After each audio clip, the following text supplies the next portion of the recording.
প্রিয় দর্শক ভাই, আপনারা দেখতেছেন এই মুহূর্তে একটা পুরানো মালটার বাগান। এটা 12 বছর হয়ে গেছে। এই যে এটা হলো ভেরিয়ান মালটা।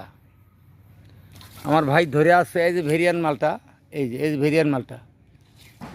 তো সারা গাছেই আসলে মালটা আছে। এই যে আপনারা দেখেন, এই যে আমি প্রথমে মালটা চাষ করি, প্রায় 12 বছর অতিক্রম হয়ে গেল।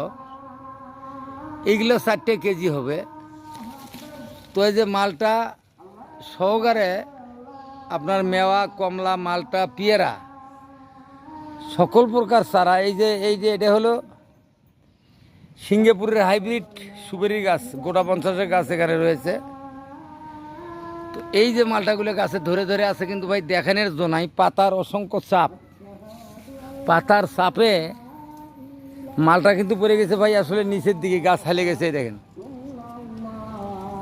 এই যে এর মধ্যে রয়েছে আপনারা যে দেখছেন লাল বেনারসি, এটা করে 50 টাকা 100 টাকা পর্যন্ত যেটা বিক্রি হয়। এই দেখেন কেমন মোটা। তো আসলে বাগান কিন্তু আসলে একটা জিনিসের জন্য আসলে বাগান নয়। এখানে রয়েছে কোন্দল, অর্থাৎ পুরি আলু করে কয়, কেউ কয় খাসি আলু। বাংলাদেশের কোনো কোনো জেলায় এগুলো গাছের সাথে লটকে যায়, ধরে 30 টাকা 40 টাকা কেজি এগুলো বেচা হয়। তো ভাই আমি ভিডিও করবে ধরলাম, আকাশটাও আসলে খুব খারাপ করলো।